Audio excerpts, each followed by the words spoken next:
26 novembre 1926. Herstal, Belgique, atelier de fabrication de FN. John Moses Browning, le plus grand concepteur d'armes à feu de l'histoire, s'effondre à son établi et meurt. Il avait 71 ans. Sur la table devant lui se trouvait un pistolet inachevé, peut être à moitié terminé. Il contenait 13 cartouches, alors que la plupart des pistolets militaires de service en contenaient 7 ou 8. Le mécanisme était plus simple, la conception plus légère, et si quelqu'un pouvait trouver comment le terminer, ce pistolet allait redéfinir le standard des armes de poing militaires. Le problème, c'est que peu de gens avaient une vision complète de la conception. Browning en avait gardé l'essentiel dans sa tête. 14 ans plus tard, les chars allemands envahissaient la Belgique et s'emparaient de l'usine FN.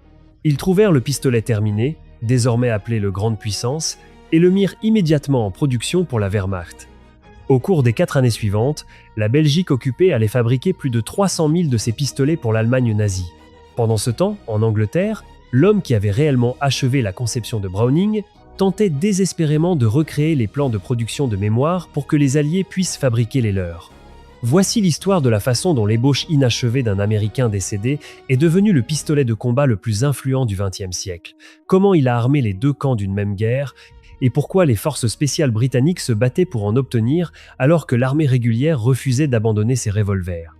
L'armée française a lancé toute cette saga en 1921 lorsqu'elle a publié un cahier des charges pour un nouveau pistolet de service. Elle voulait quelque chose de révolutionnaire. Les exigences imposaient un minimum de 10 coups, un calibre de 9 mm ou supérieur, une portée effective de 50 mètres et un poids inférieur à 1 kg. À l'époque, aucun pistolet au monde ne pouvait satisfaire ces spécifications. Le Colt 1911 standard ne contenait que 7 cartouches. Le Luger allemand en contenait 8. Le revolver Webley britannique en contenait 6. Et même avec son rechargement rapide à bascule supérieure, on était toujours en déficit de capacité. Réfléchissez à ce que cela signifiait concrètement. Un officier britannique en 1920 ait importé un Webley avec 6 coups. Son homologue allemand portait un Luger avec 8. Si les deux vidaient leurs armes, l'Allemand avait un avantage de 33%. Mais les Français voulaient un pistolet qui donnerait à leurs officiers 60% de munitions supplémentaires par rapport aux Allemands avant de devoir recharger. Aucune conception existante n'en était proche. John Browning, travaillant depuis son atelier d'Ogden dans l'Utah, y vit une opportunité. Il avait déjà conçu le 1911 pour Colt, mais il avait vendu ses brevets et ne pouvait pas légalement copier son propre travail. Il repartit donc de zéro. L'innovation décisive vint de son collègue chez FN, un ingénieur belge nommé Dieudonne Sayve. Sayve inventa quelque chose qui semble évident aujourd'hui, mais qui n'avait jamais été mis en œuvre avec succès dans un pistolet militaire, le chargeur à double rangée. Au lieu que les cartouches soient disposées en une seule colonne, le chargeur de Sayve les décalait en 2 colonnes qui se rejoignaient en une seule au sommet. Cela doublait presque la capacité sans augmenter significativement la taille de la poignée. La mathématique était élégante. Un chargeur à simple rangée contenant des munitions de 9 mm pouvait loger 7 ou 8 cartouches dans une poignée aux dimensions confortables. La conception décalée de Sayve entassait 13 dans une poignée à peine plus large. Le Grande Puissance pesait environ 900 grammes sans chargeur, juste en dessous de l'exigence française. La longueur totale était d'environ 200 mm. La vitesse initiale variait selon les munitions, typiquement entre 330 et 370 mètres par seconde. Les spécifications répondaient ou dépassaient les exigences françaises. Browning déposa son brevet le 28 juin 1923 et construisit 2 prototypes. Il se rendit ensuite en Belgique pour poursuivre le développement dans les installations de FN.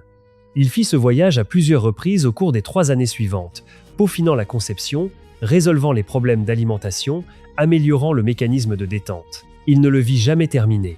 Après la mort de Browning, Sayve passa 8 ans à achever le pistolet. Quand les brevets du Colt 1911 expirèrent en 1928, il était enfin libre d'incorporer certaines des innovations antérieures de Browning. Il simplifia la liaison du canon, remplaçant la bielle oscillante par une came profilée moins coûteuse à fabriquer et plus fiable en service. La conception finale était prête en 1934. FN le désigna 35 et commença la production en 1935. Vint alors l'amère ironie. La France, la nation qui avait commandé ce pistolet en premier lieu, le rejeta. Elle choisit à la place une famille de pistolets nationaux, la série Modèle 1935. Le pistolet construit spécifiquement selon les spécifications françaises ne servirait jamais dans l'armée française. FN le nomma Browning Grande Puissance, en partie pour honorer le concepteur disparu, mais le nom faisait en réalité référence à la capacité du chargeur et non à la performance balistique. Grande puissance signifiait grand nombre de coups. En mai 1940, FN avait produit environ 56 000 pistolets, principalement pour la Belgique et la Chine. L'Allemagne envahit le 10 mai 1940. L'usine FN tomba pratiquement intacte 2 jours seulement plus tard. Les responsables industriels allemands en prirent immédiatement le contrôle, reconnaissant la valeur de ce qu'ils avaient capturé. La production reprit sous l'occupation et le Grande Puissance reçut une désignation allemande, Pistole 640 la lettre B entre parenthèses indiquant l'origine belge. Les officiers d'approvisionnement de la Wehrmacht distribuaient couramment ces pistolets aux unités de la Waffen-SS et aux parachutistes de la Fallschirmjäger plutôt qu'à l'infanterie régulière. Les unités d'élite recevaient des armes d'élite. Selon les archives de production examinées par des historiens spécialistes des armes à feu, la FN occupée par les Allemands fabriquerait environ 300 000 grandes puissances au cours des 4 années suivantes. La qualité déclina au fur et à mesure que la guerre s'éternisait. Certains exemplaires de fin de guerre omettaient le sécurité de déconnexion du chargeur, probablement pour accélérer la production. Des employés belges auraient saboté certains pistolets par un traitement thermique incorrect, bien que cette affirmation reste difficile à vérifier à partir de sources primaires. La conséquence la plus étrange de cette double production émergea à Arnhem en septembre 1944 lors de l'opération Market Garden. Les parachutistes britanniques de la 1 Division aéroportée faisaient face aux troupes de la Waffen-SS sur le pont. Selon des témoignages anecdotiques, les 2 camps portaient peu être des grandes puissances fabriquées dans la même usine belge. Le même pistolet, le même calibre, la même capacité de chargeur, se pointant mutuellement à travers une rivière néerlandaise. Pendant que l'Allemagne exploitait l'usine capturée, Dieudonne-Save organisait sa fuite. L'histoire de la façon dont il atteignit l'Angleterre ressemble à un roman d'espionnage, et c'en était un à bien des égards.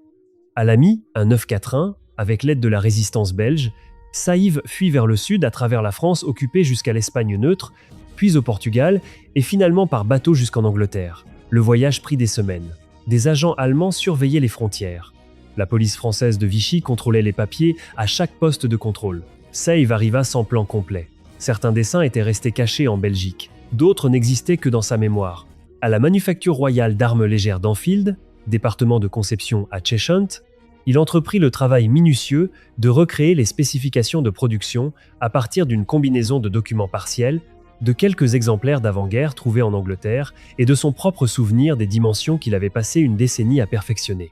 Imaginez essayer de reproduire des plans industriels pour un instrument de précision de mémoire. Save fit exactement cela. En juin 1943, les ingénieurs britanniques avaient modifié ces dessins pour la production industrielle. Mais les usines britanniques étaient déjà à pleine capacité à produire des Lee Enfield, des mitraillettes Sten et des mitrailleuses Bren. Chaque tour, chaque fraiseuse, chaque ouvrier qualifié était déjà mobilisé. Il n'y avait aucune capacité de fabrication disponible pour un nouveau pistolet. La solution vint de l'autre côté de l'Atlantique. La John Inglis Company de Toronto avait failli s'effondrer pendant la Grande Dépression. Un nouveau propriétaire, nommé le commandant James Hahn, avait racheté l'entreprise de métallurgie en difficulté en 1937 et décroché des contrats pour la production de mitrailleuses Bren. En 1943, Inglis fabriquait 60% de toutes les mitrailleuses Bren pour le Commonwealth britannique. Elle disposait de la capacité d'ingénierie de précision, de la main-d'œuvre et de l'espace d'usine nécessaire. En avril 1943, la Chine demanda 180 000 grandes puissances via le plan d'aide mutuelle canadien. Elle voulait une variante inhabituelle, avec des hausses tangentielles graduées à 500 mètres et des crosses en bois similaires au pistolet Mausers 96. Ces mires optimistes étaient essentiellement inutilisables pour le tir réel au pistolet, mais l'armée chinoise les voulait quand même. FN accepta d'accorder une licence de production pour une redevance de 25 cents par pistolet, payable après la guerre. Save et un autre ingénieur belge nommé René Laloux voyagèrent à Toronto pour aider à la mise en outillage et au contrôle qualité. La production débuta en février 1944. Inglis fabriqua 2 variantes principales. Le numéro 1, Mark I, avec ses mires tangentielles et sa gorge pour crosse, était destiné à la Chine. Ces pistolets portaient un préfixe de numéro de série CH. Le numéro 2 Mark I utilisait des mires fixes, une finition parkerisée et des plaquettes en bakélite striées. Ces derniers portaient un préfixe de numéro de série T et étaient destinés aux forces du Commonwealth. Le contrat chinois s'effondra en septembre 1944. Seulement environ 4000 pistolets avaient atteint la Chine avant que des complications politiques ne mettent fin à l'accord. Les pistolets restants du lot chinois furent redirigés vers des unités britanniques et du Commonwealth. En octobre 1945, quand la production s'arrêta, Inglis avait fabriqué environ 151 816 grandes puissances. Maintenant, concernant la mention dans le titre, la résistance française et le grande puissance. Là, le dossier historique exige un examen rigoureux. Le Special Operations Executive, l'organisation britannique chargée de soutenir les mouvements de résistance dans toute l'Europe occupée, avait initialement demandé 50 000 grandes puissances Inglis. Environ 40 000 à 50 000 furent livrés à la Grande-Bretagne en 1944 et 1945. Mais où sont allés réellement ces pistolets ? Les preuves soutiennent fortement que les grandes puissances étaient distribuées principalement aux agents du SOE et aux équipes Jedburgh. Ces opérateurs entraînés étaient parachutés en territoire occupé pour coordonner leur action avec les groupes de résistance locaux. Les documents d'archives confirment que les équipes Jedburgh équipées par les Britanniques portaient soit des revolvers Webley Mark III, des revolvers Enfield ou des Browning grande puissance de fabrication canadienne en 9 mm. Le choix dépendait souvent de la disponibilité et des préférences personnelles. Ce que les preuves ne soutiennent pas fortement, c'est l'affirmation que les résistants français demandaient spécifiquement le grande puissance de préférence à d'autres armes. En juin 1944 seulement, selon les archives d'approvisionnement du SOE, les avions britanniques parachutèrent à la résistance française près de 10 000 mitraillettes Sten avec 8 millions de cartouches de 9 mm, plus de 8 000 pistolets de type divers non spécifiés, plus de 5 000 fusils, plus de 5 000 carabines M1 et plus de 2 000 mitrailleuses Bren. La mitraillette Sten, et non le pistolet, est devenue inséparablement liée au maquis. Elle était bon marché, facile à dissimuler, utilisait les mêmes munitions de 9 mm que les armes allemandes capturées et pouvait être fabriquée dans des ateliers clandestins. Les pistolets ne représentaient qu'une petite fraction des armes parachutées et le grande puissance n'était qu'un des plusieurs types fournis. L'histoire d'une demande massive de la résistance pour ce pistolet spécifique semble relever de la mythologie des passionnés plutôt que de l'histoire documentée. Si vous appréciez cet examen de l'ingénierie britannique en temps de guerre, pensez à vous abonner. Nous creusons dans les spécifications et l'histoire documentée que d'autres chaînes survolent. Voyons maintenant pourquoi le grande puissance comptait réellement pour les opérateurs qui le portaient.